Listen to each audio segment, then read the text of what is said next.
Đôi khi trong cuộc sống có những điều bất như ý, có những chuyện làm ta giận, có những người làm ta sân.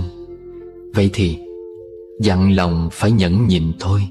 Qua tai gió thoảng những lời chửi la, những câu nói xéo chửi xa, lời thô ý sốc chỉ là gió bay. Nhưng thương người chửi bậy này, chửi nhiêu khẩu nghiệp càng gây não nề. Dặn lòng đừng quá chấp nê, ôm tâm giận dữ, nguyện thề trả vây. Xanh xao ánh mắt hao gầy, lao vào bi hận, đọa đầy tấm thân. Trầm nằm trong chốn hồng trần, cõi lòng nhẫn nhục, tới gần thiện tâm. Có khi nào bạn tự hỏi, ta đang sống hay chỉ đang tồn tại? Tồn tại là sống như một cỗ máy được lập trình, còn sống là cảm nhận ý nghĩa của sự sống từ những điều rất nhỏ. Có những điều đơn giản trong cuộc sống ta đã vô tình quên mất. Chỉ cần dừng lại một phút để suy ngẫm, ta sẽ thấy những điều ấy ý nghĩa như thế nào. Hãy dừng lại một phút để lắng nghe hơi thở của thiên nhiên. Hơi thở đó có thể là tiếng mưa rã rích, là những tia nắng ấm áp, tiếng chim hót, tiếng lá cây xào xạc khi gió ngang qua. Hãy dừng lại một phút để nghĩ về những điều bạn đã làm được và chưa làm được. Hãy dừng lại một phút để nói chuyện với những người bạn cũ. Những giây phút trò chuyện ngắn ngủi ấy có thể làm ấm thêm trái tim của chính bạn. Hãy dừng lại một phút để quan sát lũ trẻ nô đùa. Có phải chúng thật hồn nhiên không? Hãy dừng lại một phút để xem cuộc sống đang dần đổi mới xung quanh ta. Hãy dừng lại một phút để nhớ về những người bạn yêu thương, để ý thức rằng họ quan trọng với bạn như thế nào. Nhiều người trong chúng ta chỉ nhận ra sự quan trọng của những người ta thương khi họ đã đi xa mãi mãi. Hãy dừng lại một phút để ngẫm về việc thời gian không bao giờ trở lại. Và đừng quên dừng lại một phút để trở về với chính mình. Đôi khi tỉnh giữa đời mơ, để tâm tỏ ngộ bến bờ thực hư. Đôi khi biết trải lòng từ, sống với bây trừ, hạnh phúc nơi đây. Có một câu chuyện như thế này. Trước đây, có một ông nhà giàu gia tài ức vạn, nhưng mỗi ngày những chuyện khiến ông phiền não cũng nhiều như khối tài sản ấy. Hàng xóm sát vách của ông là hai vợ chồng xây đậu phụ. Từng có câu ngạn ngữ đại ý rằng 3 nghề nghiệt ngã nhất trong đời chính là nghề nguội, chống thuyền và xây đậu phụ. Nhưng hai vợ chồng xây đậu phụ này lại sống và làm việc rất vui vẻ. Mỗi ngày tiếng họ ca hát cười đùa không ngừng truyền đến tai ông nhà giàu từ sáng đến tối. Một hôm, bà vợ của ông nhà giàu hỏi chồng: "Chúng ta có nhiều tiền như vậy, nhưng không hiểu sao lại không được vui vẻ như hai vợ chồng xây đậu phụ nhà hàng xóm ha?" Ông nhà giàu nói: "Tôi sẽ làm cho họ ngày mai có muốn cười cũng không cười được nữa." Đến đêm khuya, ông nhà giàu liệng một thỏi vàng ròng sang phía bên sân nhà hàng xóm. Ngày hôm sau, phía hàng xóm quả nhiên im lặng, không có chút động tĩnh gì. Hóa ra họ đang bận tính kế với thỏi vàng ròng từ trên trời rơi xuống. Hai người cảm thấy mình đã phát tài rồi. Cái việc xây đậu phụ vừa khổ vừa mệt này từ nay không cần phải làm nữa. Nhưng nếu dùng thỏi vàng này làm ăn, chẳng may thua lỗ thì phải làm sao? Còn nếu không làm ăn gì cả thì thể nào thỏi vàng này cũng mau chóng hết. Người chồng còn phân vân rằng nếu việc làm ăn ngày càng phát đạt thì nên cưới cô vợ bé trẻ đẹp, hay nên thôi luôn bà vợ già thô kệch này. Người vợ thì đang nghĩ, nếu sớm biết có ngày mình phát tài thì ngày xưa đã không cưới gã xây đậu phụ đáng ghét này.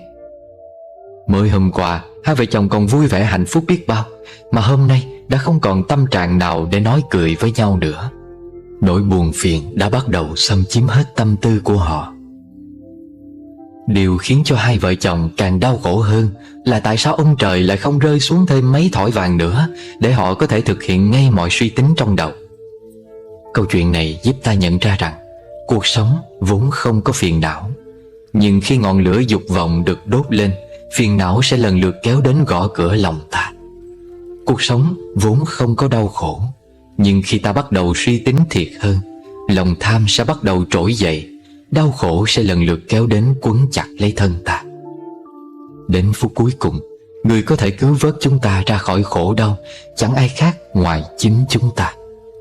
Đời người có quá nhiều gánh nặng, nhưng chúng ta hoàn toàn có thể lựa chọn muốn gánh lấy gánh nào, muốn bỏ xuống gánh nào. Cách duy nhất để thoát khỏi vướng mắc của ác mộng, phiền não chính là thức tỉnh. Cách duy nhất để quên đi mọi bất hạnh của đời người chính là buông xuống. Trong đời sống hiện đại, ngày nay, chúng ta hay nghe nhiều người hay nói rằng chúng ta phải đi tìm bình an. Bình an ở nơi đâu? Bình an của ta đâu rồi? Cùng nhau đi tìm bình an trong lòng ta. Làm người, nói dễ cũng không dễ. Chẳng dễ gì lay động hàng ngàn trái tim theo điều hay lẽ phải, hoặc quản lý miệng lưỡi thiên hạ. Làm người, nói khó cũng không quá khó. Chỉ cần giữ tấm lòng lương thiện, là một người hiền lành, rồi đi con đường của mình, thế là đủ. Bất luận bạn sống tốt thế nào, cũng sẽ có người khen kẻ chê. Bất luận bạn thành công ra sao, cũng sẽ có người bình phẩm tốt, xấu. Hoa có trăm dáng nghìn kiểu, nhưng vẫn có thể khoe sắc tỏa hương mà không bị ngăn ngại. Ở đời, mỗi người có một phong cách sống, sao không nâng đỡ nhau cùng đi lên, mà cứ chăm chăm hạ thấp, dìm nhau xuống, rồi để được gì?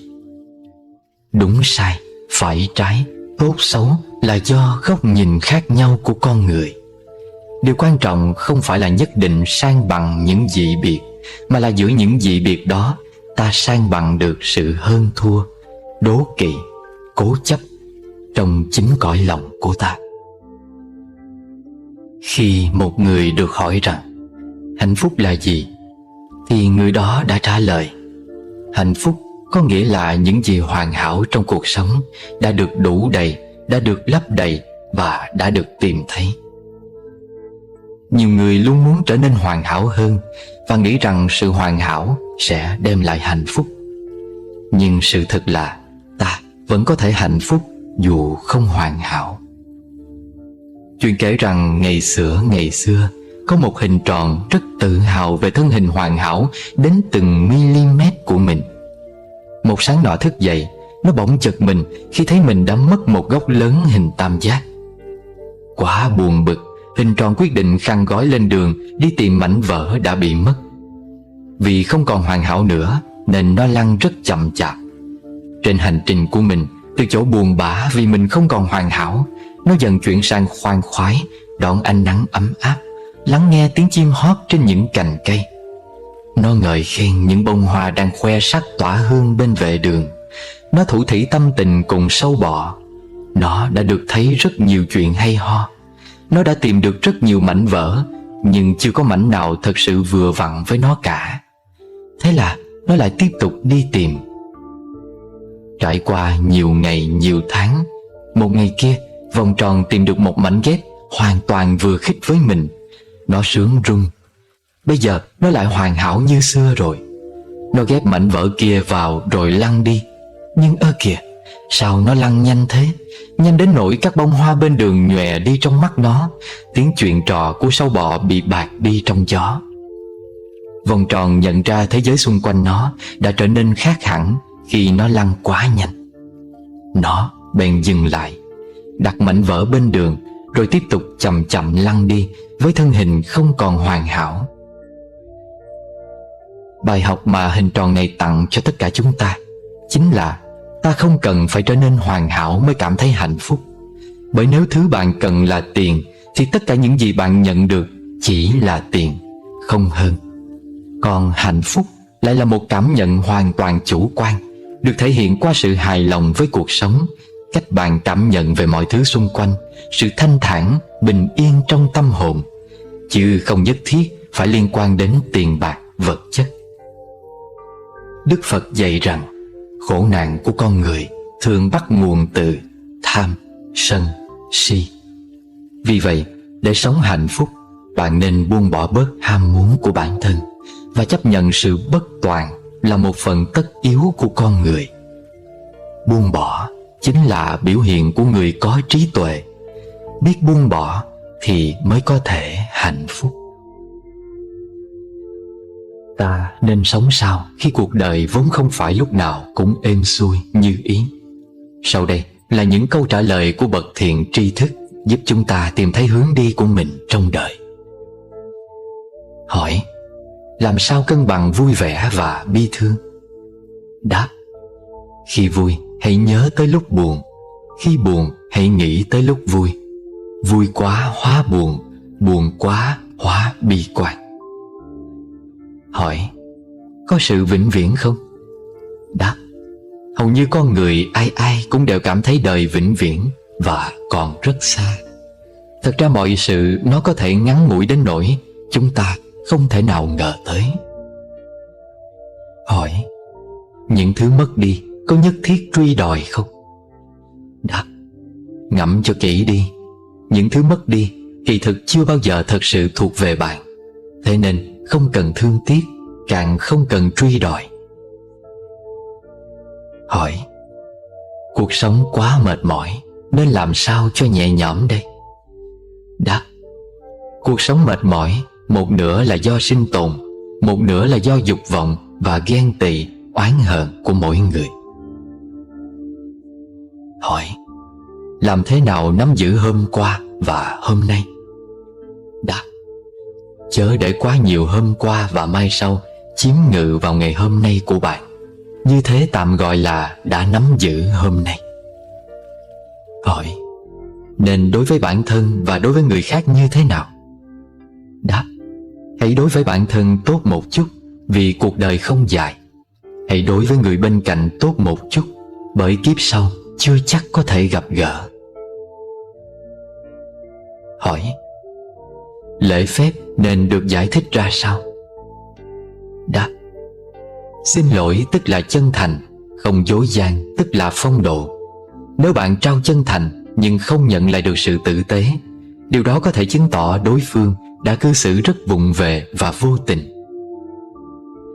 Hỏi: làm thế nào xác định mục tiêu của đời mình? Đáp: nếu bạn biết khả năng mình ở đâu, thế giới tâm thức của bạn sẽ tự động mở ra con đường, dù đường đời đang bít lối chăng nữa. Một trong nhiều nỗi khổ tâm của con người khi sống giữa đời này là đòi hỏi sự tuyệt đối ở nơi hành xử của người khác dành cho ta.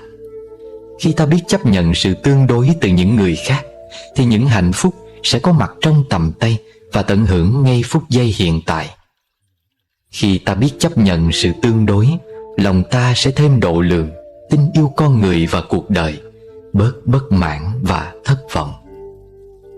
Thật ra, nền tảng cuộc sống này chính là sự hỗ tương giữa người này và người kia, giữa cái này và cái kia, giữa thế giới này và thế giới kia, giữa đời này và đời kia. Không ai sống mà không chết, cũng không có cái gì chết mà không tái diễn trở lại dưới hình thức này hoặc dưới hình thức khác. Vì sống là hỗ tương nên cuộc sống là tương đối. Cho nên ở đời không ai có thể sống hoàn toàn độc lập, cũng không ai là hoàn hảo tuyệt đối. Sống tuyệt đối là sống mà không chết, hay chết mà không còn tiếp tục luân chuyển tái sinh. Sống tuyệt đối là sống không có một chút lỗi lầm. Điều này chỉ có thánh nhân thì may ra có thể. Nếu bạn lắng đi cái tâm thành kiến mà nhìn kỹ vào những người mà bạn đang thù ghét nhất, bạn sẽ phát giác một điều thú vị rằng ở nơi họ vẫn đang tiềm tàng những cái thật dễ thương. Thế nên, phải chăng sự dễ ghét ở nơi những người bạn đang thù ghét ấy chỉ là những cái dễ ghét tương đối mà thôi? Và khi bạn quan sát khách quan những người bạn đang yêu thương, trân trọng nhất, bạn sẽ thấy ngay rằng họ cũng có những sơ suất, lỗi lầm, có nhiều điểm không hoàn hảo. Thế nên, phải chăng những điểm dễ thương ở nơi những người bạn đang quý trọng ấy cũng chỉ là sự dễ thương tương đối mà thôi? Khi biết đời không có chi hoàn toàn tuyệt đối, ta sẽ không thù ghét thậm tệ quá đáng những người ta cảm thấy không dễ thương. Khi biết đời không có chi hoàn toàn tuyệt đối, ta sẽ buông bỏ và thoát ra được những nhiệt tình mê muội, những cư xử cảm tính theo kiểu khi thương củ ấu cũng tròn. Nói tóm lại, khi ta có cái nhìn khách quan vào thực tại, ta sẽ có những cảm giác dễ chịu khi tiếp xúc với những quan điểm, với những người dễ thương hay không dễ thương. Xưa nay, con người thường tự động giam hãm mình trong ngục tù của thương và ghét, của những sự tuyệt đối do con người tự tạo dựng. Ta không tuyệt đối, nhưng ta lại muốn mọi điều chung quanh phải tuyệt đối, và đó là lý do khiến ta khổ. Một khi bạn đã ngộ ra điều này, xin hỏi bạn rằng ai là người có thể giúp bạn sống hạnh phúc hơn, tư duy tích cực hơn và hành xử khách quan hơn? Chỉ một người duy nhất. Là ai? Đó chính là bạn. Nếu thường tâm niệm đời không có chi hoàn toàn tuyệt đối, ta sẽ cảm thấy dễ dàng và dễ chịu trong mọi mối tương giao. Hạnh phúc chỉ bắt đầu nảy nở khi ta biết chuyển đổi cái nhìn từ nội tại. Hạnh phúc chỉ đến khi lòng ta thực sự mở cửa mà thôi. Đời không chi tuyệt đối, hãy làm mới cách nhìn. Khi tâm hồn thay đổi, hoàng hôn hóa bình minh. Kinh Phật có ghi lại rằng, khi Đức Phật đản sanh, Người đã chỉ lên trời rồi chỉ xuống đất, nói: thiên thượng, thiên hạ, duy ngã độc tôn. Nghĩa là trên trời dưới trời chỉ có ta là tôn quý. Đó là cái ta của đất trời vũ trụ. Đức Phật muốn gợi ý rằng ta tìm thấy ta trong khắp đất trời. Ta có mặt trong cây cỏ hoa lá, trong con cá dưới sông, trong con chim trên trời. Vạn vật trong trời đất đều có một phần xương thịt của ta. Vậy có phải ta xé một cái lá, bẻ một nhành hoa, phá một cánh rừng, bắn một con chim là ta đang tự hủy hoại chính mình chăng? Có phải ta giận một người, đánh nhau với một người, hận thù một người là ta đang tự hủy hoại chính mình chăng? Vì vậy, ta nên yêu thương, sẻ chia, hy sinh và phụng sự cuộc đời. Nên sống vì mỗi nhành hoa, ngọn cỏ, con người quanh ta. Đây chính là vô ngã. Vô ngã không phải là không có cái ta, mà là cái ta chan hòa trong bản thể vô lượng của vũ trụ này. Còn bản ngã chính là sống cho riêng mình, là đánh mất chính mình, đánh mất cả cái ta chân thật. Bao giờ dứt nợ người ơi, bao giờ mới được thảnh thơi một ngày? Vui gì cái cuộc trả vay, một vòng khép kín đọa đầy nhân sinh. Đầu dây mối nhờ do mình, ai người dứt nợ, ngắm nhìn bao la. Khi ngày chưa khép lại, sống ai tin tưởng mình, chớ nên lừa dối họ, hãy thật thà phân minh. Khi bước đời chênh vênh, ai chìa tay giúp đỡ, đừng vội quên hãy nhớ, thuở cơ hàng xót xa. Kẻ hết lòng thương ta, đừng cũ vong mới chuộng, lợi danh rồi gió cuốn, tấm chân tình vĩnh miên.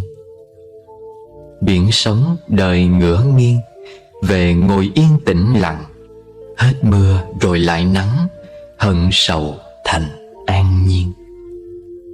Chớ buộc tràng chi thêm, giữa đường trần quán trọ, sống giữa lòng mưa gió, để thấm đời biển dâu. Khi tháng ngày qua mau, đừng dệt nhiều giấc mộng, ngưng thả mồi bắt bóng, cốt vẹn toàn hôm nay. Thế sự mãi vần xoay, bốn mùa thay sắc áo, mộng trùng trùng mộng ảo, mời tỉnh thức đong đầy.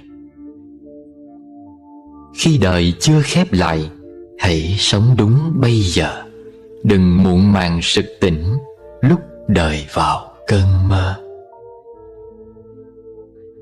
Có lẽ là hầu như ai cũng thích sống lâu và sống đẹp, nhưng làm sao đạt đến cuộc sống ấy? Muốn sống lâu và sống đẹp, ta cần thực tập hết lòng những điều sau đây. Giữ tâm bình thản trước những biến động của cuộc đời. Đừng khởi tâm sân hận đối với những chuyện bất như ý. Đừng khởi tâm tham đắm đối với những gì của mình và cả những gì không phải của mình. Đừng khởi tâm não hại người và vật. Sống hết lòng và chân thật, mặc đời còn nhiều người dối trá. Sống tỉnh táo, không đua đòi, mặc người đời say mê bon chen. Ăn uống có điều độ, nhai nhuyễn, đừng lạm dụng những thực phẩm chứa nhiều hóa chất. Tránh nuông chiều thái quá nhưng sở thích ăn uống kém lành mạnh. Mỗi ngày thực tập mỉm cười với trẻ thơ và những bông hoa. Đừng nghe, đừng nói những chuyện vô ích. Cố gắng làm những gì mình nghĩ là đúng nhất để có được tâm thái thoải mái khi làm và tránh tâm ân hận về sau. Khi những chuyện vui buồn trong quá khứ hiện về trong tâm trí ta, hãy thực tập mỉm cười với tất cả. Đừng so sánh mình với người, đừng so sánh gia đình mình với gia đình người, đừng so sánh đất nước của mình với đất nước khác. Vì sao? Vì trong đời này không ai giống ai, không gia đình nào giống gia đình nào, không xứ sở nào giống xứ sở nào.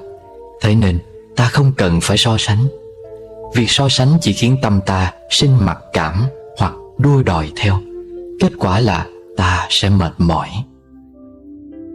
Ta chỉ cần nghĩ tới những điều tốt đẹp và nỗ lực hiện thực hóa chúng dưới nhiều hình thức sống động khác nhau. Đừng để ý chuyện xấu của người khác, vì người ấy không phải là ta. Khi nghĩ đến điều xấu của người khác, thì điều xấu trong tâm ta sẽ có cơ hội khởi lên, làm cho tâm ta vẫn đục, làm cho nét mặt ta mất đi vẻ thánh thiện tươi vui. Hãy biết thực tập lắng nghe tâm trí, hơi thở của chính mình, biết cách học hỏi và thấu hiểu người khác. Thực tập thường xuyên những điều này sẽ giúp ta luôn nhớ rằng cần đối xử với người khác như cách ta muốn họ đối xử với ta. Đời người không phải là 100 năm, mà chỉ tồn tại trong từng hơi thở. Thế nên ta cần sống đẹp, sống hết lòng và thảnh thơi trong từng hơi thở, để mỗi hơi thở của ta đều có thể đưa ta đến đời sống cao thượng. Một đời người bị xem là lãng phí khi ta lãng phí ngay trong từng hơi thở của chính mình. Ta phải biết nuôi dưỡng ý thức sống cùng và sống với.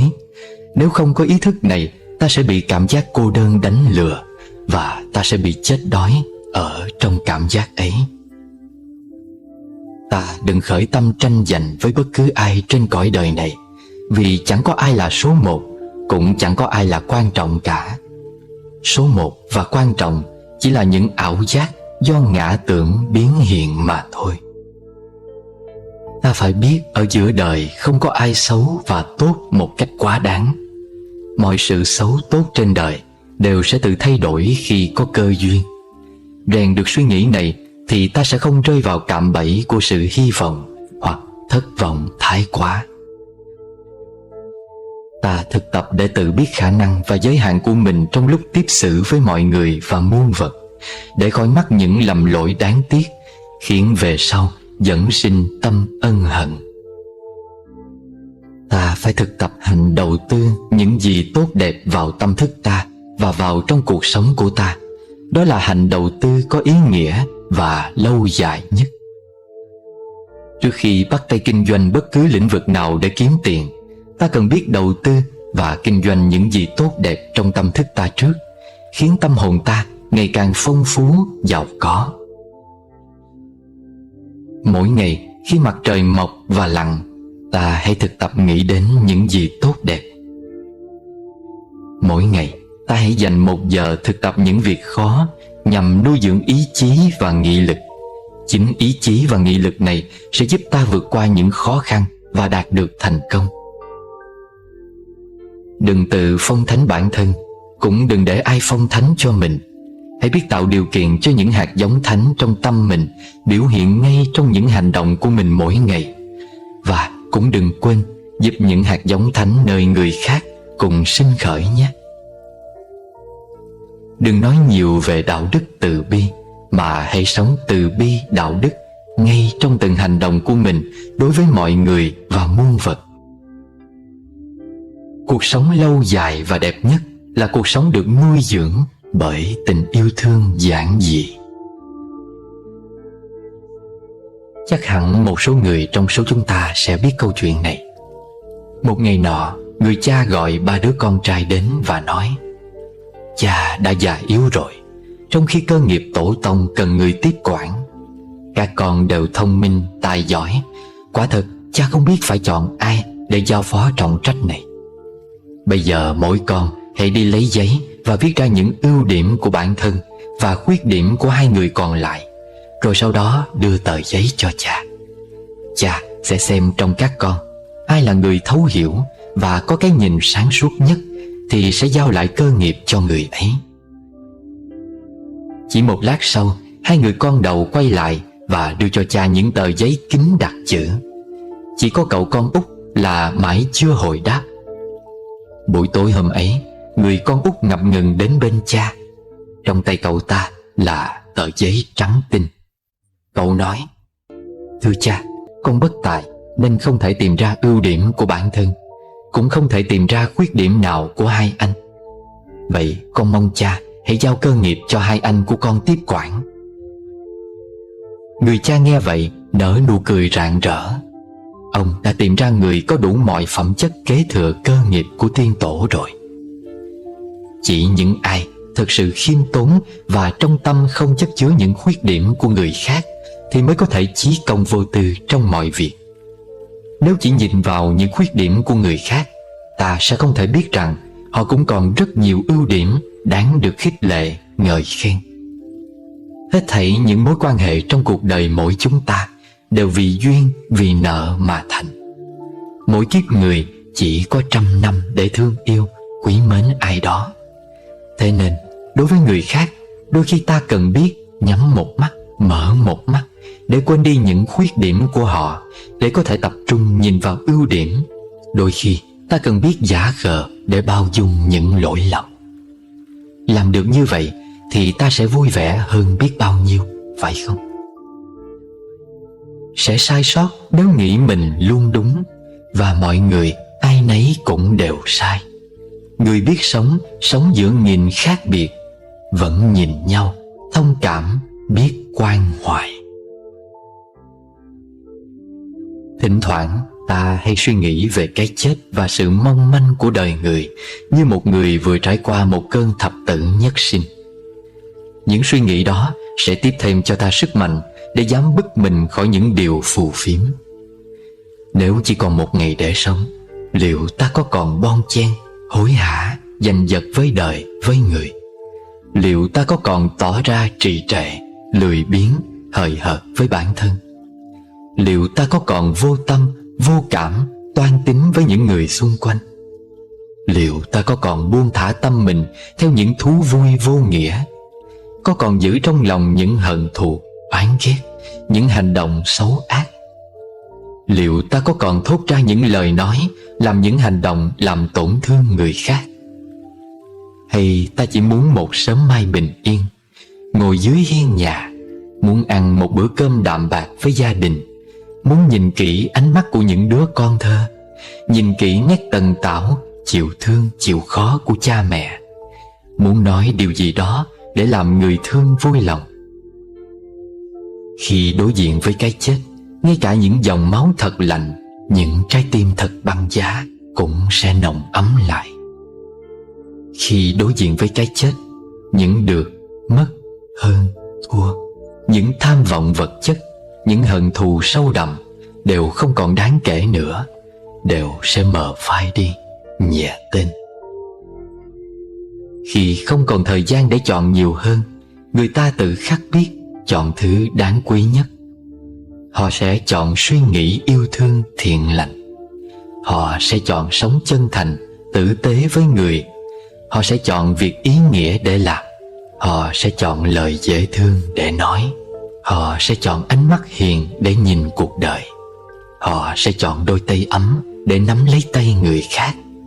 Họ sẽ chọn bước nhẹ đôi chân để tránh làm tổn thương những nơi mình đã đi qua. Và họ sẽ chọn hơi thở nhẹ nhàng, định tĩnh để lắng nghe cuộc sống nhiều hơn. Biết là vậy, Nhưng sao ta cứ mãi không chịu làm chủ được mình, cứ bị những điều bất thiện, những danh, lợi, thiệt hơn trong cuộc đời cuốn đi. Những lúc như vậy, xin ta hãy luôn nhớ, cách để có thể thương được mọi thứ trong cuộc sống đầy khắc nghiệt này chính là nghĩ rằng mọi thứ rồi sẽ mất đi. Thật vậy, mọi thứ rồi sẽ mất đi. Mỗi sớm mai thức giấc, hãy sống như thể hôm nay là ngày cuối cùng trong đời. Suy nghĩ này sẽ thôi thúc ta biết nhìn đời bằng đôi mắt yêu thương, biết sống với lòng biết ơn và nỗ lực hết mình. Bởi ta không biết mình có còn cơ hội để nói lời cảm ơn, nói lời xin lỗi hoặc làm những việc mình rất muốn làm nữa hay không. Nếu sớm mai ta còn có thể nhìn thấy ánh mặt trời, hãy nhớ cảm tạ cuộc sống này bằng trọn vẹn trái tim. Khen và chê vốn dĩ là thói thường của nhân sinh thế thái. Khi bị người khác phê bình, buồn bã một chút thì được, nhưng đừng vội giận dữ phản ứng. Hãy xem lời phê bình của người khác là cơ hội để ta nhìn lại bản thân và điều chỉnh những điểm cần thiết.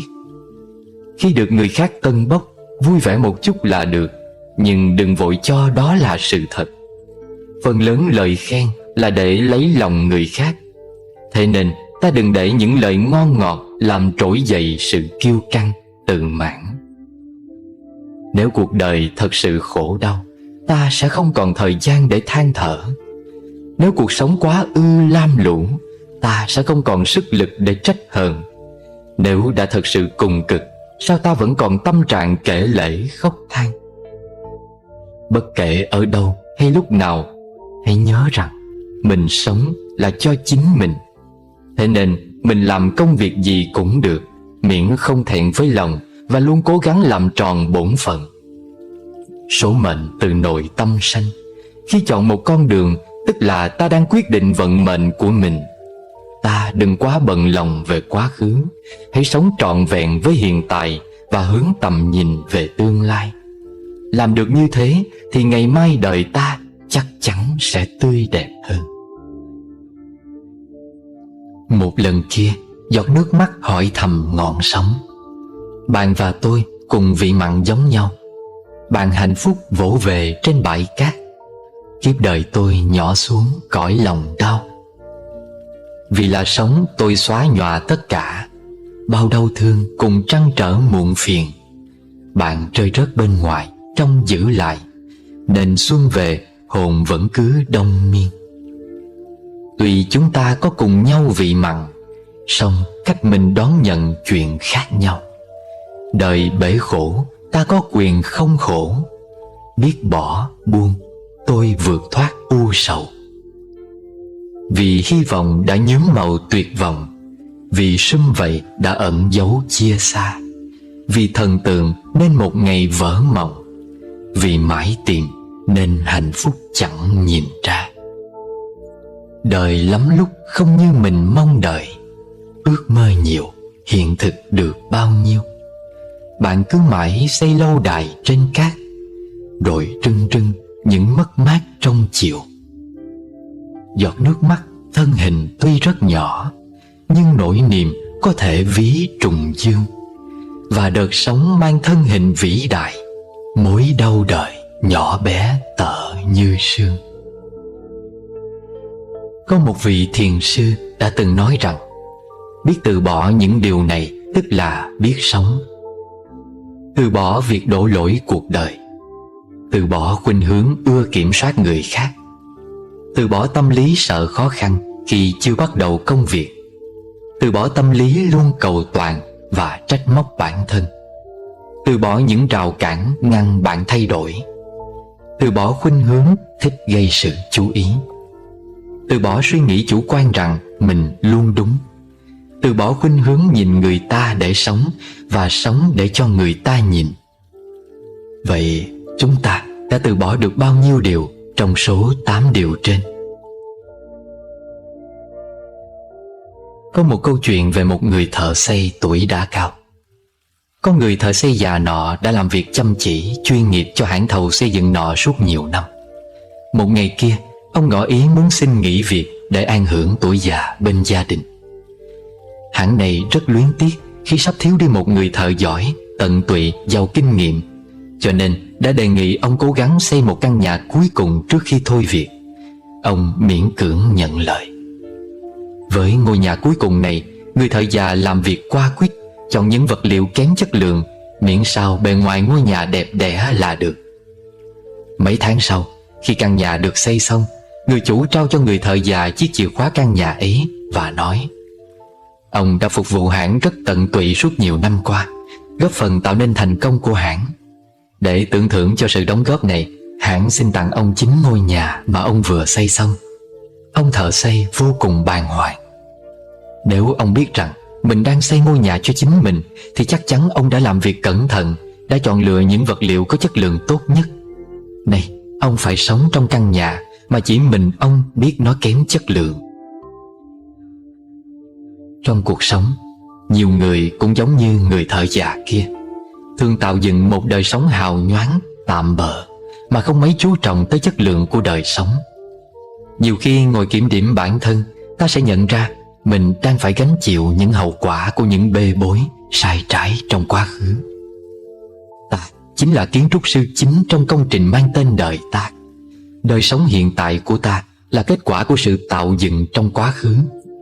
Đời sống ngày mai của ta là kết quả của sự tạo dựng hôm nay. Thế nên, hãy xây dựng đời mình một cách cẩn thận, đúng đắn và hết lòng bạn nhé. Trong cuộc sống hiện đại ngày nay, chúng ta hay nghe nói nhiều về hai chữ tùy duyên. Vậy, ai trong chúng ta có thể hiểu rõ được tùy duyên là gì? Tùy duyên tức là hoan hỷ chấp nhận những gì xảy ra trong hiện tại, ngừng đối kháng và bình thản chờ đợi những nhân duyên thích hợp hội tụ. Nhiều khi, chính thái độ này lại là nhân duyên quan trọng để kết nối những nhân duyên tốt đẹp khác. Ta đừng quên, một việc muốn thành tựu thì phải hội tụ hàng triệu nhân duyên. Nếu chỉ thiếu một nhân duyên thì việc khó thành. Khi hiểu biết sâu sắc điều này và có nhiều kinh nghiệm, ta sẽ biết mình nên và không nên làm gì để các nhân duyên tốt hội tụ đầy đủ trở lại và nhân duyên xấu sớm tan biến. Ta thường gọi nhân duyên tốt là thuận duyên, tức điều kiện có lợi, gọi nhân duyên xấu là nghịch duyên, tức điều kiện bất lợi. Có những nhân duyên thuận với ta nhưng lại nghịch với người khác, và ngược lại. Đó chỉ là nói trong phạm vi con người, trong khi nhân duyên luôn xảy ra với vạn vật trong khắp vũ trụ. Bản chất của nhân duyên là không có thuận nghịch tốt xấu. Nó chỉ hội tụ hay tan rã theo sự thích ứng giữa các tần số năng lượng phát ra từ mọi cá thể mà thôi. Ấy vậy mà, nhiều người có thói quen khi gặp thuận duyên thì luôn cảm thấy sung sướng, chỉ muốn duy trì mãi nhân duyên ấy. Còn khi gặp nghịch duyên thì luôn cảm thấy khó chịu và tìm cách tránh né, loại trừ. Nhưng chưa hẳn thuận duyên sẽ đem lại hạnh phúc, chưa hẳn nghịch duyên sẽ mang tới khổ đau. Bởi có khi nghịch duyên sẽ giúp ta trưởng thành, còn thuận duyên sẽ khiến ta yếu đuối. Và nhiều khi có những nhân duyên ban đầu là thuận duyên, nhưng về sau lại trở thành nghịch duyên. Tương tự, có những nhân duyên ban đầu là nghịch duyên, nhưng về sau lại trở thành thuận duyên. Đôi khi thuận duyên hay nghịch duyên tùy thuộc cả vào bản lĩnh và thái độ sống của ta. Thế nên ta không cần phải khẩn trương thay đổi những nhân duyên ta đang không hài lòng, cũng không cần cố gắng tìm kiếm những nhân duyên ta hằng mong đợi. Khi tâm ta đủ vững chãi để tạo ra những nhân duyên an lành, thì những nhân duyên tương ứng sẽ tự động kết nối. Ví như người ta có nói câu đồng thanh tương ứng, đồng khí tương cầu là vậy. Quan trọng hơn, khi tìm được sức sống từ chính bản thân, ta sẽ không xem những giá trị bên ngoài là quan trọng nữa. Nhân duyên nào cũng được cả, ta cứ đón nhận một cách thông dong tự tại. Đức Đạt Lai Lạt Ma có câu: hãy nhớ rằng đôi khi không đạt được những gì bạn muốn lại là sự may mắn tuyệt vời. Gặp gỡ trên đời một chữ duyên, trân trọng bên nhau phúc hiện tiền. Người đến ân cần cho hết dạ, người về, thôi vướng bận niềm riêng. Sống thật với chính mình, tập chấp nhận bản thân, và hãy luôn tươi cười, hạnh phúc với cuộc đời mình đang có, cùng những người xung quanh mình. Tập buông bỏ, tập chấp nhận và tập tha thứ chính là bí quyết của cuộc sống hạnh phúc. Thôi kệ buồn chi những tiếng đời, chỉ là âm điệu thoáng đầu môi.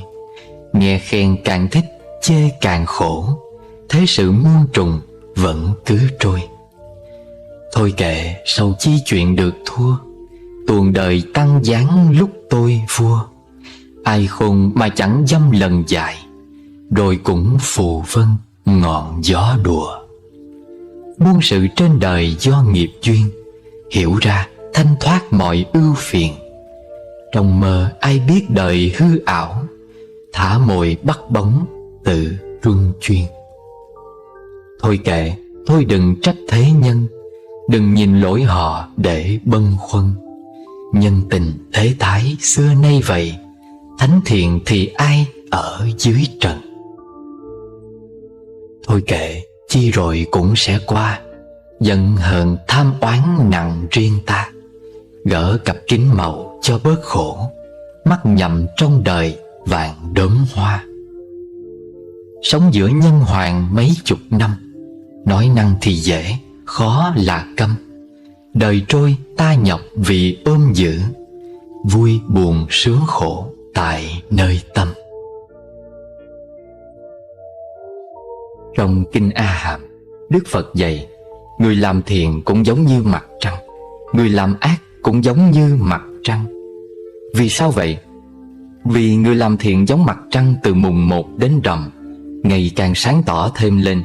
Còn người làm ác giống như mặt trăng, từ ngày rằm đến đêm 30, ngày càng khuất lụi dần vào bóng tối. Ai mang thân người, tức đều có phước phần nhất định, giống một mặt trăng đang sáng với phước đức tương ứng có được. Nếu ta không biết vun bồi thêm phước đức ấy, mà lại tạo thêm bao nhiêu nghiệp không tốt, thì ta sẽ như mặt trăng, từ ngày rằm đến đêm 30, lụi dần vào bóng tối. Như vậy thật đáng buồn phải không? Còn nếu ta biết nâng niu trân quý mặt trăng đang sáng của mình, làm cho phước lành của mình ngày càng tăng trưởng, thì ta sẽ giống như mặt trăng, từ mùng 1 đến ngày rằm, ngày càng sáng tỏ hơn. Như vậy thật đáng quý phải không?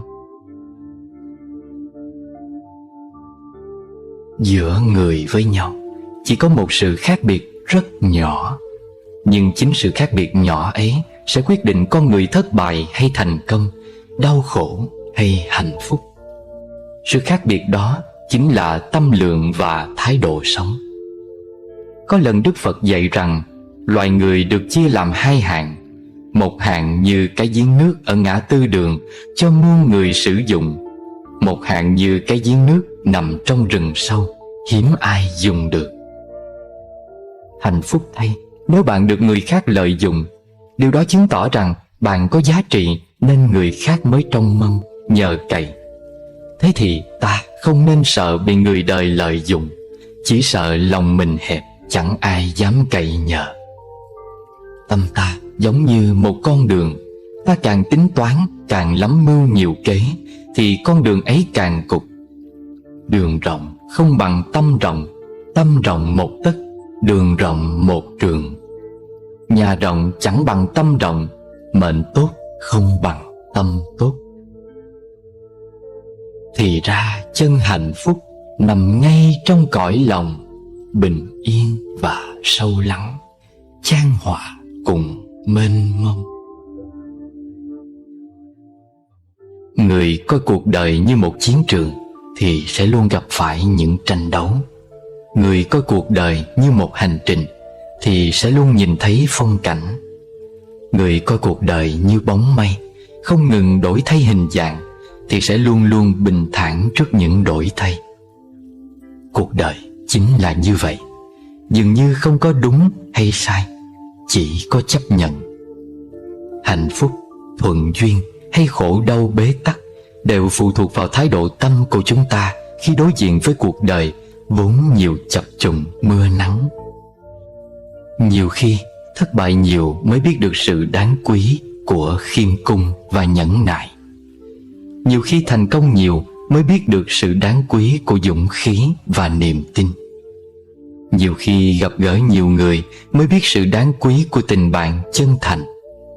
Nhiều khi va vấp nhiều mới biết được sự đáng quý của hiểu biết và độ lượng. Lợi danh nhiều mới biết sự đáng quý của viễn ly và xem nhẹ. Mâu thuẫn nhiều mới biết sự đáng quý của hòa điệu và thứ tha. Nghịch mắt trái tai nhiều mới biết sự đáng quý của tu tâm dưỡng tánh. Xã giao nhiều mới biết sự đáng quý của thanh tịnh an yên. Đối diện nhiều dối gian mới biết sự đáng quý của chân thành mộc mạc. Biết cách quên đi những chuyện làm mình không vui, biết cách rời xa những nơi chốn và những người làm cho mình trở nên hèn mọn, ấy là người biết sống. Chỉ cần vẫn có ngày mai thì ngày hôm nay mãi mãi vẫn là khởi điểm lý tưởng để hướng đến chân thiện mỹ. Trong thế gian này, những việc thấy vậy mà không phải vậy nhiều lắm lắm. Chứng kiến chỉ có nghĩa là nhìn thấy. Nhìn thấy không có nghĩa là nhìn rõ. Nhìn rõ không có nghĩa là hiểu được. Hiểu được không có nghĩa là hiểu rõ. Hiểu rõ không có nghĩa là đã thông suốt hết mọi vấn đề. Mọi thứ chúng ta nghe chỉ là ý niệm, chưa phải là thực tại. Mọi thứ chúng ta thấy thường nhuộm màu quan điểm cá nhân, chưa chắc là sự thật. Người biết nghi ngờ chính cái thấy, cái nghe của mình thường sẽ thận trọng trong mọi hành xử giữa cuộc đời. Khi rèn được thói quen không vội vàng kết luận, khen, chê, bình phẩm tốt xấu bất kỳ ai, thì ta sẽ bớt đi những lần xấu hổ, lúng túng vì lỡ lời. Trong cuộc đời này, mỗi người có thể lựa chọn công việc mình thích, nơi mình muốn sống, nhưng không thể lựa chọn xuất thân. Có người xuất thân gia đình phú quý, có người được sinh ra trong gia đình nghèo khó. Có người xuất thân quốc gia văn minh giàu có, hòa bình. Có người lại chào đời nơi chiến tranh loạn lạc, lạc hậu, thiếu thốn trăm bề. Chính nghiệp lực, nghĩa là thiện nghiệp và ác nghiệp, khiến con người ta sinh ra trong những hoàn cảnh khác nhau như thế. Tuy nhiên, tình trạng sinh sống của bất kỳ ai cũng có thể thay đổi. Người xuất thân giàu có, nếu không có chí tiến thủ, chỉ biết tiêu tiền, không muốn kiếm tiền, thì sẽ dần sa sút thành nghèo khó. Người xuất thân nghèo khó, nếu liên tục nỗ lực, thì sẽ dần vươn đến sự phú quý. Cựu Phó Tổng thống Mỹ Wilson xuất thân từ một gia đình nghèo khổ. Nhờ được dẫn lối bởi trái tim không ngừng khát khao vươn lên, ông từng bước thoát khỏi bần cùng, rồi bước lên đỉnh cao của thành công. Theo đạo Phật, tướng do tâm sinh, cảnh tùy tâm chuyển.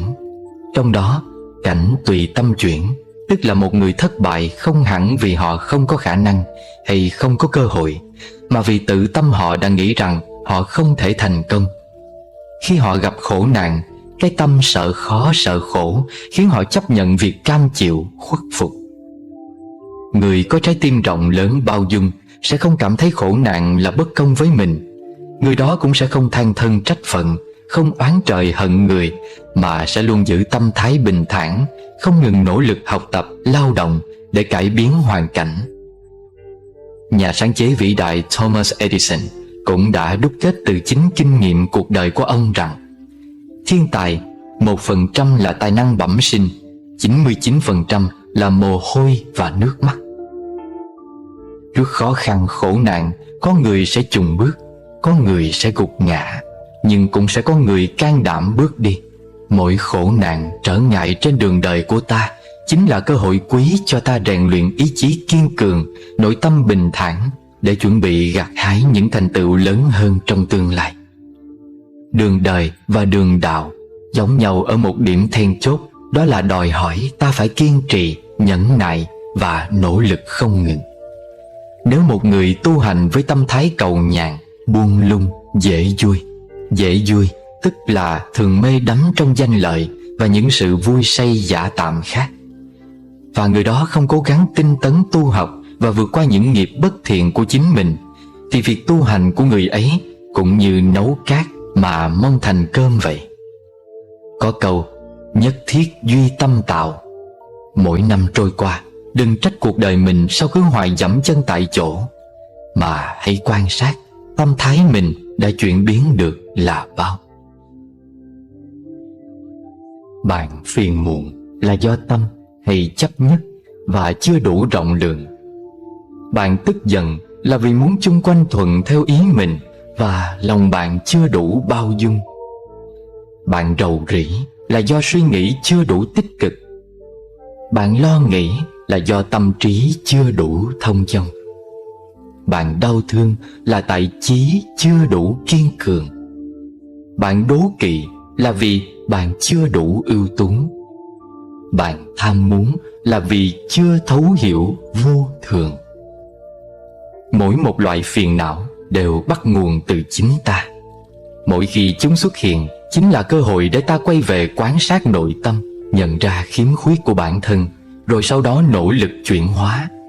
Cứ như thế, nhờ phiền não mà chúng ta hoàn thiện hơn mỗi ngày. Đôi khi nên cảm ơn buồn, vì buồn đích thực cội nguồn của sen. Đừng mong đời chẳng muộn phiền, mong ta đủ sức yếu hèn vượt qua. Tạ ơn giáo lý Phật Đà, giữa đời thuận nghịch vẫn là thông dong. Có một câu chuyện cổ kể rằng, một người nọ đứng dưới mái hiên trú mưa, nhìn thấy Quan Âm cầm ô đi ngang qua, bèn cầu xin: Quan Âm Bồ Tát ơi, xin hãy phổ độ chúng sinh một chút, cho con đi nhờ ô một đoạn được không ạ? Quan Âm nói: Ta ở trong mưa, ngươi ở dưới mái hiên, mà mái hiên lại không mưa, thế nên ngươi không cần ta phải cứu độ. Người nọ lập tức chạy ra màn mưa đứng và nói: Bây giờ con cũng ở trong mưa rồi, có thể cho con đi nhờ ô không ạ? Quan Âm nói: Ngươi ở trong mưa, ta cũng ở trong mưa. Ta không bị ướt vì có ô, ngươi bị ướt mưa vì không có ô. Bởi vậy, không phải ta đang cứu độ ta, mà là ô đang cứu độ ta. Ngươi muốn được cứu độ thì không cần tìm ta, mà hãy đi tìm ô. Dứt lời, Quan Âm bèn rời đi. Ngày hôm sau, người nọ lại gặp phải chuyện nan giải, bèn đến miếu cầu xin Quan Âm. Bước vào trong miếu, người nọ thấy một người giống hệt Quan Âm đang vái lạy tượng Quan Âm, bèn hỏi: Bà có phải là Quan Âm không? Người kia trả lời: Đúng vậy. Vậy tại sao Quan Âm lại vái lạy chính mình? Bởi vì ta đang gặp chuyện khó khăn, nhưng ta biết rằng cầu xin người khác không bằng cầu xin chính mình. Qua câu chuyện này dạy ta rằng, khi gặp phong ba bão táp trong đời, ta phải chủ yếu dựa vào bản thân. Cầu xin người khác chi bằng tự cầu xin chính mình. Không nghe, không nói, không nhìn, thật ra chỉ được bình yên nhất thời. Khéo tu lìa bỏ cái tôi, là ô che mát mọi nơi an nhàn. Cội nguồn của hạnh phúc là cách ta nghĩ về con người và những sự việc trong đời. Hãy rèn luyện những cách nghĩ sau đây để gây dựng một đời sống an nhiên dài lâu. Trong đời, ta khó tránh khỏi việc bị người khác phán xét và chế nhạo những khuyết điểm của mình. Thay vì rước lấy khó chịu vào người, chúng ta có thể học cách tự cười vào những điểm không hoàn hảo của bản thân. Đó là cách thể hiện việc bạn tự tin với sự không hoàn hảo một cách hoàn hảo của mình. Biết thừa nhận mình thì mới dễ dàng tiến bộ được. Việc bạn và người khác không đồng quan điểm là một việc bình thường. Bạn không cần phải thay đổi nếu như quan điểm của mình không giống với bất kỳ ai. Chỉ cần bạn sống không hại mình, hại người, không hổ thẹn với lương tâm là được rồi. Có những người được cuộc đời ưu ái hơn nhiều người khác. Đây không phải là lỗi của bất kỳ ai. Chúng ta buộc phải chấp nhận điều chẳng dễ gì chấp nhận này, rằng cuộc sống vốn dĩ không công bằng. Bạn cứ cố gắng phấn đấu từng ngày hướng đến mục tiêu của mình. Nếu không đến được đích mình muốn, thì ít nhất bạn cũng đã tiến đến điểm xa hơn chỗ bạn đã từng đứng. bạn cũng nên biết rằng bạn sẽ không bao giờ có được mọi thứ mà mình muốn. Trong mỗi giai đoạn cuộc đời, bạn sẽ tha thiết muốn một hay vài điều gì đó. Ngay cả khi bạn đã có cái mình muốn rồi, bạn sẽ lại muốn có thêm cái khác. Điều quan trọng là bạn cần học được cách hài lòng với những gì mình đang có để bớt cảm thấy căng thẳng. Mỗi ngày, chúng ta đều phải lựa chọn những việc nào nên làm và không nên làm. Hãy cân nhắc trước khi đưa ra sự lựa chọn để tránh lãng phí thời gian vào những việc không đáng. Cái gì cũng có hai mặt, cho nên đừng vội tin vào những câu chuyện chỉ được kể từ một phía. Đừng để những hình ảnh hào nhoáng trên mạng xã hội chắt mũi bạn. Hãy tìm hiểu mọi thứ thật kỹ càng trước khi đặt niềm tin. Có thể những người chọn cách sống lương lẹo sẽ đạt được nhiều thành tựu nhanh chóng hơn, nhưng mà những ai chọn làm người tốt thì mới có thể đi đường dài. Hãy là một người tốt cho dù bạn có bị cuộc đời đối xử tệ bạc đến đâu đi chăng nữa. Đơn giản là vì làm người tốt trước hết giúp chúng ta có thể có một giấc ngủ ngon, vì không phải lo lắng bất kỳ chuyện xấu nào của mình chẳng may bị phát giác. Nếu như bạn trông chờ người khác đem đến hạnh phúc cho mình, thì hãy yên tâm là bạn sẽ phải thất vọng dài dài. Hãy yêu thương cuộc đời và con người mà lòng không chờ đợi sự gì cả. Như thế thì bạn sẽ luôn được thanh thản. Hãy sống sao không thẹn với lòng, dẫu người cô phụ bước sang sông. Dù hoa kia chẳng vì ta nở, chờ mong chi suối chảy ngược dòng. Hãy sống cho tròn vẹn kiếp người, vui buồn thành bại cũng qua thôi.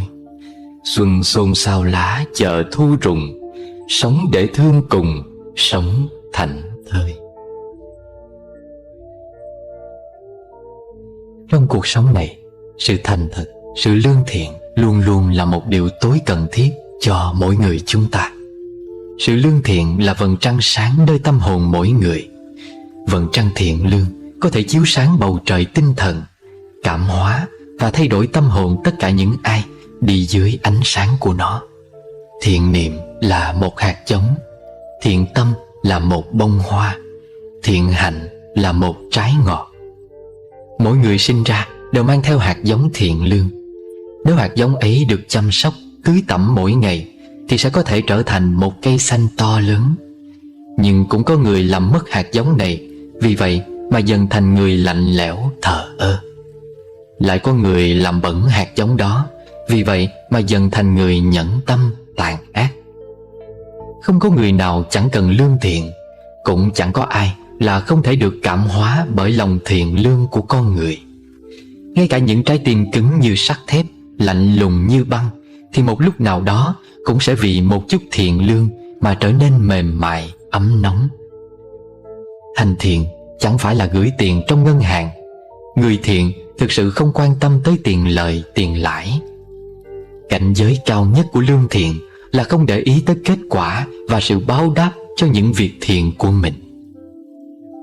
Thường soi bóng bên dòng sông tâm niệm, nếu ta cười, ảnh hiện nụ cười ta. Cùng thế ấy luôn sống đời hướng thiện, vững tin mai hạnh phúc lại trao quà.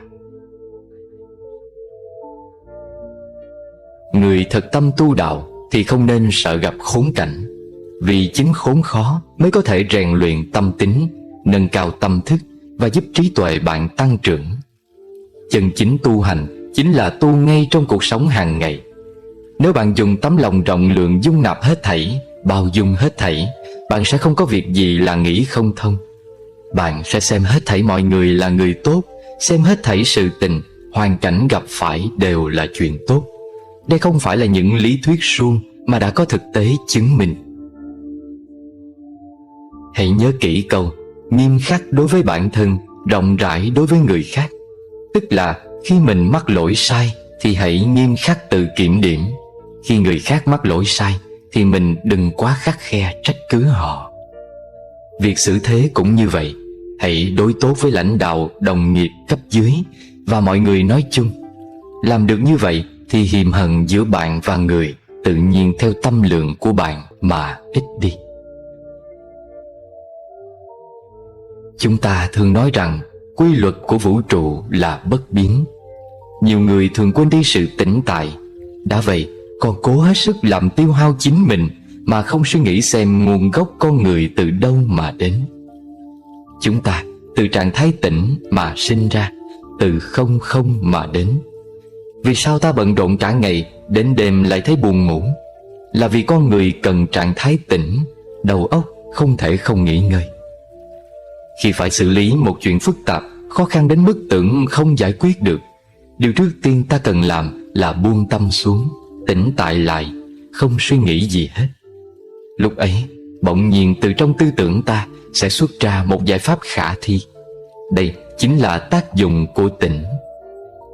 Nếu gặp việc quá khó, bạn càng suy nghĩ thì càng làm cho đầu óc bức bách thêm. Các dây thần kinh đều căng lên. Cuối cùng bạn không chết cũng bị bệnh. Bỗng nhiên ta gặp lại mình giữa dòng hư thực bồng bềnh nhân gian. Như bình minh gặp hôn hoàng, như hoàng hôn chợt ngỡ ngàng bình minh. Có một người nọ có thói quen mỗi khi cầm tờ báo là mở xem những trang cáo phó chia buồn trước nhất. Anh đọc rất chăm chú những cáo phó, dù nhiều khi chẳng hề quen biết người đã mất. Có người bạn thắc mắc về thói quen kỳ lạ này. Anh ta trả lời: tôi chăm chú đọc vì muốn gửi lời cảm ơn đến những người này đó thôi. Người bạn trợn mắt ngạc nhiên nói: tôi chẳng hiểu gì cả. Anh cảm ơn những người đã chết mà lại toàn người anh chưa hề quen biết ư? Đầu của anh có vấn đề gì không vậy? Người nọ thông thả trả lời: đúng vậy. Tôi trân trọng cảm ơn họ vì sự ra đi của họ đã nhắc nhở tôi đừng quên rằng kiếp người vốn vô thường. Cái chết có thể đến bất chợt, nào ai hề hay biết. Lúc còn sống, có lẽ những người này cũng có nhiều ước mơ, nhiều toan tính, những tranh giành hơn thua, những vui buồn ganh ghét. Bây giờ họ trở thành những cái xác vô tri, chờ đem hỏa táng hoặc vùi sâu trong lòng đất lạnh. Họ đem chính sinh mạng của mình để nhắc tôi bài học lớn trong cuộc đời. Như vậy, chẳng lẽ không đáng được nhận một lời cảm ơn hay sao? Trong cõi nhân sinh này, khi chúng ta có một chút, chúng ta lại muốn có nhiều hơn. Khi mình có nhiều hơn, mình ao ước có nhiều hơn nữa. Nhưng khi mất đi tất cả, mình chợt nhận ra rằng phải chi mình còn một chút, chỉ cần một chút thôi là đã đủ rồi. Có câu: tri túc, tiện túc, đại túc, hà thời túc. Nghĩa là biết đủ là đủ, chờ tới khi nào. Và biết đủ là một trong những chiếc chìa khóa quan trọng để mở cánh cửa dẫn đến miền an lạc. Cuộc đời không phải là một cuộc đua, mà là một cuộc hành trình để chúng ta từng bước chiêm nghiệm ý nghĩa cuộc sống. Điều quan trọng không phải là phần thưởng nhận được khi chúng ta đến đích, mà chính là những gì chúng ta cảm nhận được trên từng chặng đường đi. Bạn có tin rằng có người đến khi trút hơi thở mới ngộ ra mình từng sống? Vì thế, ta cần ý thức được mình, cần biết rõ mình đang sống ngay trong từng nhịp thở. Nếu không làm được điều này thì ta không phải đang sống, mà chỉ đang tồn tại thôi.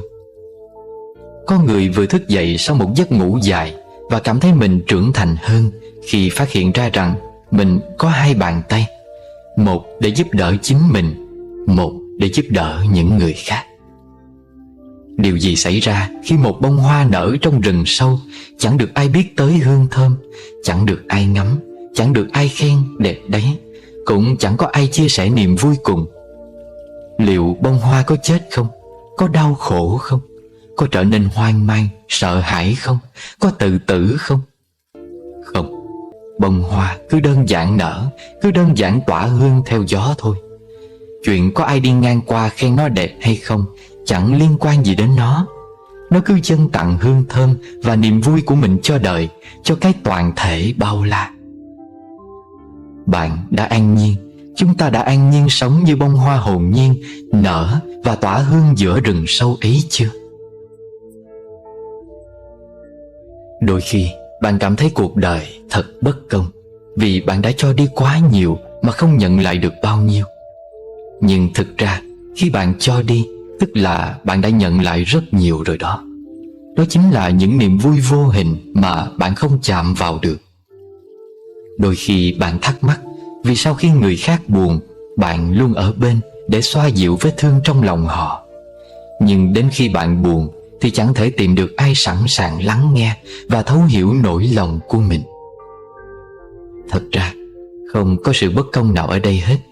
Có chăng là bạn có thể nhận lại sớm hay muộn những đền đáp từ người khác mà thôi. Tất cả chúng ta sinh ra và tồn tại trên đời này đều mắc nợ nhau. Cho đi, nhận lại là hình thức luân phiên để trả nợ lẫn nhau. Khi bạn cho đi những điều tốt đẹp thì bạn sẽ nhận được sự bình yên trong tâm hồn. Sự cho đi đích thực chính là cho đi không cần toan tính sẽ nhận lại được những gì. Bạn càng tính toán thì càng cảm thấy bức xúc, tâm càng không tình. Khi ấy, bạn vừa phải cho mà vừa không được nhận niềm vui vô hình từ chính bản thân cái cho đi của bạn. Tất cả mọi thứ chúng ta làm cho nhau đều mang tính vay trả, hoặc vô hình hoặc hữu hình. Chúng ta quen biết nhau, yêu nhau, ghét nhau, căm thù nhau là vì có duyên. Cái duyên ban đầu là do trời định, nhưng để gắn bó lâu dài, muốn biến cái duyên ấy thành tình yêu thương thì là do chúng ta quyết định nhờ vào cái cho đi của mỗi chúng ta. Nhưng bạn nên nhớ rằng trong tình yêu, ta hoặc sẽ nhận được niềm vui hạnh phúc, hoặc sẽ nhận được sự chán chường khổ đau. Tất cả đều trong một vòng tròn luẩn quẩn. Dù biết có thể sẽ nhận lại điều bất như ý, bạn cũng hãy vẫn cứ cho đi. Bởi cho đi tức là bạn đã tự yêu thương mình rồi. Bạn đã hòa mình vào dòng chảy không ngơi nghỉ của cuộc sống và của đời người. Không bao giờ có cái chết, vì nơi tận cùng cũng chính là nơi khởi thủy những mầm sống mới. Trong cuộc sống này, có bao giờ chúng ta lâm vào hoàn cảnh có quá nhiều cơ hội trước mắt để chúng ta có thể lựa chọn. Và con người mà, ai cũng muốn mình thập toàn thập mỹ, cho nên cũng muốn những lựa chọn thập toàn thập mỹ để xứng với bản thân mình. Muốn được là cái tốt nhất và muốn được chọn cái tốt nhất. Ngày nọ, anh sinh viên trẻ tuổi và một người thầy già cùng trao đổi về sự hoàn hảo. Anh sinh viên say sưa nói về khát khao kiếm tìm sự hoàn hảo. Người thầy chăm chú lắng nghe rồi nhẹ nhàng cất tiếng: "Thầy có thể đề nghị em làm một việc được không?" "Dạ, con rất sẵn lòng." "Phía trước mặt chúng ta là sân cỏ. Em có thể ngắt cho thầy một lá cỏ em cho là đẹp nhất và hoàn hảo nhất không? Với điều kiện là em chỉ được đi thẳng về phía trước để chọn lá cỏ, không được bước lùi lại." Anh sinh viên đứng dậy, bắt đầu tìm kiếm lá cỏ hoàn hảo nhất. Ngay từ bước chân đầu tiên vào sân cỏ, anh đã nhìn xuống và đã thấy một lá cỏ xanh mướt. Anh toàn đưa tay định ngắt nó thì lại thôi, vì anh vừa phóng tầm mắt ra phía trước và thấy nhiều lá cỏ đẹp hơn nó nhiều. Anh bắt đầu bước tiếp bước chân thứ hai, rồi thứ ba, thứ tư. Nhưng cũng như những lần trước, khi định ngắt lá cỏ dưới chân thì anh lại thấy những lá cỏ khác ở phía trước trông đẹp hơn, hoàn hảo hơn. Cứ thế, anh rảo bước tìm kiếm một lá cỏ thật hoàn hảo. Nhưng anh có biết đâu rằng vì mải mê tìm kiếm mà đã đi đến phía bên kia khoảng sân lúc nào không hay. Ở bước chân cuối cùng ấy, với một khoảnh cỏ nhỏ nhoi trước mặt, anh đành ngắt lá cỏ đẹp nhất trong đó và quay lại nơi người thầy đang đứng đợi. Gương mặt anh không còn hào hứng như lúc đầu, có lẽ vì anh đã hiểu ý nghĩa việc mình vừa làm. Anh lặng lẽ đưa cho người thầy lá cỏ. Cầm lá cỏ trên tay, người thầy mỉm cười hiền hòa, bảo anh ngồi xuống và nhẹ nhàng nói: "Thế đấy em à, nếu em biết bằng lòng và không mãi tìm kiếm, hẳn em đã có được lá cỏ hoàn hảo hơn lá cỏ này rồi. Nhiều người trong đời cũng vậy, vì mãi lựa chọn nên đánh mất những cơ hội tuyệt vời, để rồi sau đó tiếc nuối. Hãy suy nghĩ về câu chuyện ngày hôm nay em nhé." Hãy sống như Đức Phật, người không sở hữu bất cứ thứ gì nhưng có thể sử dụng tất cả mọi thứ. Hãy thưởng thức chứ đừng cố chiếm hữu. Ai cũng biết một điều đơn giản rằng khi đến và rời khỏi thế gian này. Ta chỉ có 2 bàn tay trắng. Vậy tại sao phải cố tìm cách chiếm giữ tất cả cho riêng mình, những thứ chưa bao giờ thuộc về mình? Tấm thân ta là vật thân thiết nhất, ta đi đâu cũng kè kè nó. Ấy thế mà Phật bảo nó không là của ông, huống hồ là những thứ ngoại thân. Thế sao ta mãi lao tâm khổ tứ, mãi tạo nghiệp trầm luân làm chi? Mỗi ngày chúng ta phải đối diện với bao nhiêu những điều không vừa ý, những bực bội và những tình huống vượt quá tầm kiểm soát của ta. Không phải lúc nào ta cũng có thể ngăn chặn những điều không như ý. Thế nên tốt hơn ta nên học cách làm quen với chúng và dần vui vẻ chấp nhận chúng. Hãy học cách để có thêm lòng kiên nhẫn, khoan dung và độ lượng. Hãy cố gắng nhìn nhận bản thân và mọi người bằng đôi mắt thân thiện, nhẹ nhàng hơn. Cũng đừng nên quá lo lắng khi bị thất bại. Hãy để quá khứ lại phía sau để có thể hoàn toàn tập trung vào giây phút hiện tại. Không cần khơi gợi những ký ức không vui rồi lấp vùi chính mình trong đó. Hãy học cách thiền tập. Mỗi ngày chỉ cần thiền vài phút cũng có thể thay đổi cuộc đời chúng ta. Sự an bình trong nội tâm sẽ đưa đến sự an bình, an lạc bên ngoài. Hạnh phúc ở quanh đây, đâu là chuyện tháng ngày. Trong cuộc sống, khi chúng ta cảm thấy mất hy vọng và cuộc sống bế tắc, hãy lắng động, mỉm cười và tự nói với chính mình: tôi ơi, hãy thư giãn một chút. Đây chỉ là khúc quanh, chứ không phải đường cùng. Tất cả những điều mình có trong đời sống này đều là tạm bợ. Nếu được hanh thông, hãy vui hưởng vì nó sẽ chóng qua. Nếu không thuận lợi, đừng lo lắng vì nó sẽ không kéo dài.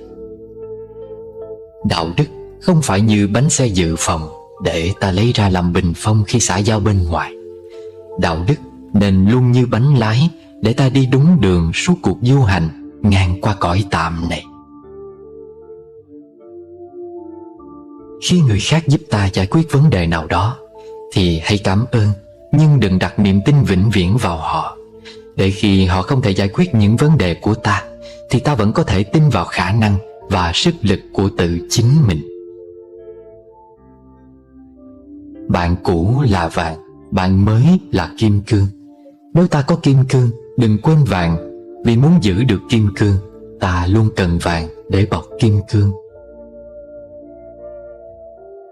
Tình bạn như một quyển sách, chỉ cần vài phút để đốt đi, nhưng cần đến vài năm để viết. Sự lo lắng không giúp bạn dẹp bỏ được sự khó khăn ngày mai, nhưng sẽ lấy đi sự bình an hiện tại. Cho nên, hãy sống đơn giản, nói năng nhân hậu và thương yêu chân thành. Chúng ta đều biết, xe hơi có kính trước lớn hơn nhiều so với kính chiếu hậu. Đời người cũng vậy, quá khứ của chúng ta không quan trọng bằng tương lai. Tuy nhiên, thỉnh thoảng ta cũng nên nhìn vào quá khứ để lấy chút kinh nghiệm, để biết sống trọn vẹn với hôm nay và định hướng được ngày mai, phải không? Và hãy nhớ, khi chúng ta cầu nguyện cho người khác, vũ trụ sẽ lắng nghe lời cầu nguyện ấy và chuyển năng lượng lành của ta đến người đó. Thế nên, những khi ta cảm thấy bình an, hạnh phúc, hãy nhớ rằng có thể có ai đó trên đời đã cầu nguyện cho ta. Có đôi lúc ta hãy nên nhìn ngắm thế gian này bằng đôi mắt trẻ thơ, để nghe tiếng thương yêu từ sâu thẳm, chỉ cái nhìn nhân thế hết bơ vơ. Có khi nào bạn thử một lần lắng động ngồi quan sát thế gian, có thể bạn sẽ nhận ra dường như cuộc đời chẳng bao giờ ngưng biến động, như thể sống không ngừng vỗ bờ. Lắm khi những đợt sống phiền muộn, bất an nhiều hơn những đợt sống vui vẻ, bình yên. Có lẽ cũng vì thế mà có người cầm tờ báo rồi bảo không có tin tức gì tức là tin tốt. Nhưng có một điều rất lạ rằng ngay cả sóng yên biển lặng, nhiều người vẫn không cho đó là hạnh phúc. Họ không thể ngồi không, nhất định phải khuấy lên những sóng gió não phiền để cảm thấy mình tồn tại, để được người khác quan tâm, chú ý. Lẽ nào tâm hồn con người nghèo nàn đến thế sao? Lẽ nào ta sống cả đời với cái bản ngã như của người hành khất, luôn đi tìm hạnh phúc từ khổ đau, rồi lại trở thành nạn nhân của chính bản ngã ấy ư? Một trong những bí quyết để sống trong bình an, hạnh phúc chính là biết cách đơn giản hóa những vấn đề phức tạp, biết an nhiên đón nhận mọi sự và tận hưởng trọn vẹn mỗi phút giây bình yên, vui vẻ trong đời, ngay bây giờ và tại đây. Cứ đơn giản những vấn đề phức tạp, cuộc sống này thư thái nhẹ nhàng hơn. Đừng phức tạp những vấn đề đơn giản, hồn thơ ngây nào nhuốm chuyện đau buồn. Mưa rồi nắng, nắng mưa đời vẫn vậy, tại lòng mình sống dậy mới đau thương. Nhìn vạn sự cuốn theo dòng trôi chảy, kìa vô ưu vẫn đẹp giữa vô thường. Niềm vui dù quá lớn sẽ dần dần trôi qua, và nỗi đau cùng cực rồi cũng tìm phôi pha. Biết thế đừng tự phụ vì thành công hôm nay, cũng không sầu ủ rũ lúc gặp điều không may. Sao trẻ con hay khóc mà hiếm khi chúng buồn, người lớn năng cười cợt giữa tiếng lòng lệ tuôn.